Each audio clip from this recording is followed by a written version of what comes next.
Welcome, Billy Bones here. So, just making a little video just to show you guys what I went through the past couple of months. Basically, the Japanese tool assisted work in progress found this big skip at the beginning, and we're trying to find a way to get it work in a segmented run. I've been working on it. Chrissy Boy found a lot of stuff, and finally I put together a little route that I think is going to work, but the first segment's going to take a whole lot of execution and luck at the same time, so I've been grinding on that. If you saw my how to enable Dragon Warrior mode in Dragon Quest 8, it's the exact same trick, but now we found a way to get it back into the plot. So, cool things to talk about before we get started here as we watch this wonderful Western-only cutscene is you'll notice that my movement is kind of borked for this segment. I'm on an arcade stick instead of a controller. I find it's a lot easier to do frame-perfect tricks on an arcade stick than a controller, because on a controller you only have one button press for it, whereas an arcade stick you can double tap or triple tap, which makes a one-frame trick more like a two-frame trick. Makes life a little easier on you. Other advantage, you can advance text a lot faster. You'll find the text boxes seem to just fly right by. It's a lot easier to mash on an arcade stick than a controller. Because on a controller, you're just one button mashing, whereas on an arcade stick, you can 2 or 3 button mash, which is a little bit faster.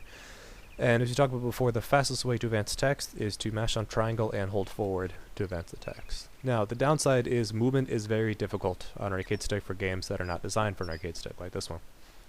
Especially this game, because we talked about last time that run boosting, the fastest way to move in this game is not just straight forward, straight back, straight left, straight right, it's to actually move up left, or to move up right. Reason for it, we think it has something to do with the variable walk speed. This game has 2 speeds, where you can walk a certain speed, then if you hold all the way forward, you'll run. But, I think what happens is, because when you're in that up left or that up right, you're so far from the center axis that the game multiplies again, just as it would when you're walking to running, so you'll find you move super fast. So if you see when I grab this barrel and start moving, as soon as I hit that corner, his walk speed speeds up a whole lot.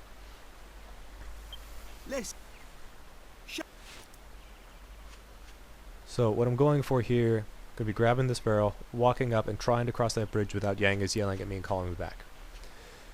Now the reason I grabbed the barrel is instead of trying to find exactly where the line is, if you take the barrel and you start walking, as soon as you cross the line, hero will throw the barrel. So if you see here, as soon as I cross this line, barrel gets thrown.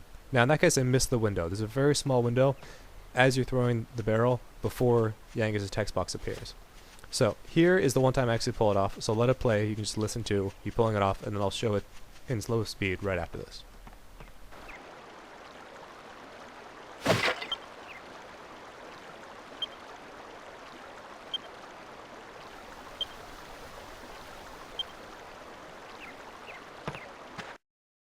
So here's the same trick in slow motion. My visual cue is as soon as Hero's left hand is on the buckle for his bag, that's when I want to hit circle. So right there, that's when I'm hitting circle. Then the menu's going to pop up, and as soon as the menu's at full bright, that's the first frame that you can hit the square on. So I'm hitting square, and then again, as soon as it's full dark, I want to hit circle, and back again and again as you cycle through the menu. Basically the earliest frame, the earliest frame, the earliest frame, and you do a lot as soon as you get used to it. Now, one thing you might notice is the first time you bring up the menu, it takes the game longer to load it, so it's actually a variable speed. So what might help is, as soon as the game gives you control, bring up the menu and close it once. That way the slow one's out of the way, and the rest of your menu cycle should be about the same rhythm. And then we're out. And as soon as you walk out of here, you get that wonderful music telling you that you did it correctly.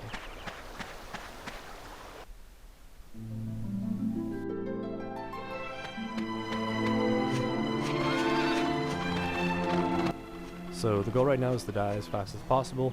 The reason I'm making it for the woods is there's stronger enemies now. So for instance, this bunny here is a strong enemy. The lips and the slime not really, but I'll still die no matter what. The reason I keep using items in my inventory is so I don't accidentally kill one of them.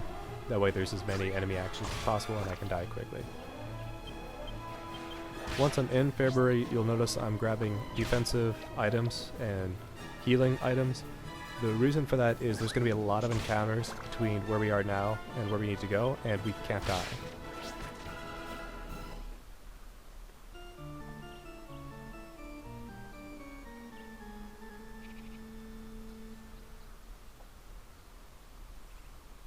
So if you didn't notice it before, you're going to notice now that movement is very janky. As mentioned before, on an arcade stick, it's very difficult to move around, especially to hit those corners like you want to be moving quickly in this game.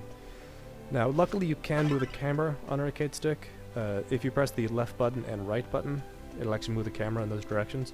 At issue though, on arcade stick, for some reason the left button is on the right, and the right button is on the left. So yeah. If you notice I keep getting them wrong, that's why. So back here with the seated defense, I already got the medicinal. Now I'm going to hop down the well, get the shield, and the goal is just to get as much defense and healing as possible, so I have just a shot at getting through as many encounters as possible. Because we have to get from here, we have to get all the way to Port Prospect.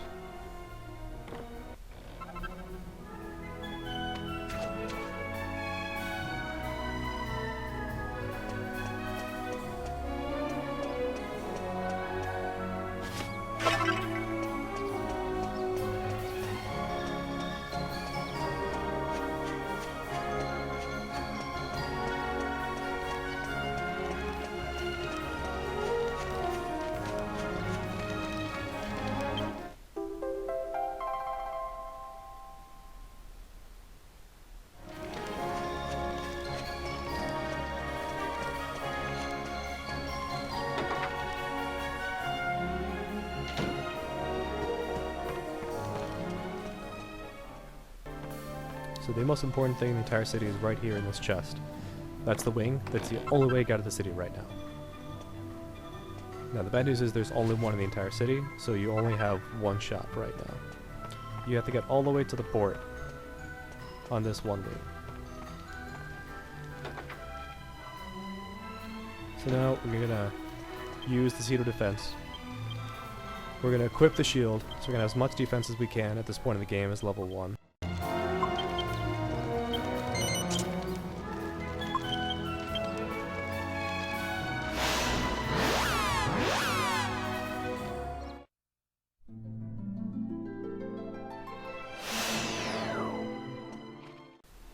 So now that we're out of Fairbury, our ultimate goal is to get to the hilltop hut. Which is going to be very difficult to make in one shot, but with all the enemies they're going to chew us up. But luckily there's another wing in Port Prospect. So if we can make it to Port Prospect, then we have 2 chances to get from Port Prospect to Hilltop Hut. Now luckily, because of that glitch you pulled off at the beginning, the ship spawns in its usual place. If you had unlocked the ship and then you warp to Fairbury, the ship hangs out in this corner. So we're going to run over there and the ship will be waiting for us. Now along the way from where we are here to Port Prospect, we're going to want to stop in Pirates Cove, because that will enable us to get the ship back again after we lose it. What we're going to be trying to doing is, at Hilltop Hut, there's the slime at the bottom of the well, and when you talk to the slime, you pull off his crown and you're rewarded with the slime crown. For some reason, that spawns NPCs, and then once you have NPCs, you can continue the plot again. So if we can get to Hilltop Hut, we can save, we can get more wings, we can advance the plot, we can be exactly where we want to be. It's just getting there from here is quite difficult.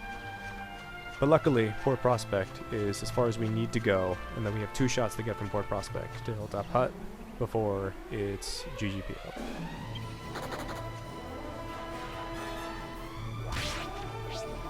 And you can start to see why I grabbed all that healing and all that defense. Because as much as you want to flee from everything, you're not going to flee.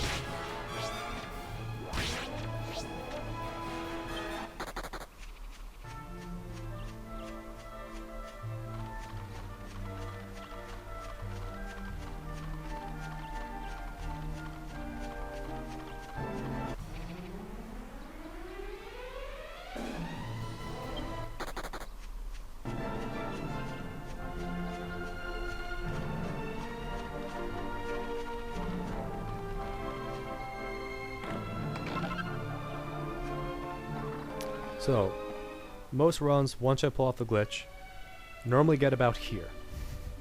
And then it's basically how far in the bolt before the entire run ends. Because you'll see the enemies, once you have the boat, are so much stronger than you that should they block you from fleeing, that is it. One attack, you're done. It doesn't matter which of the enemies you encounter.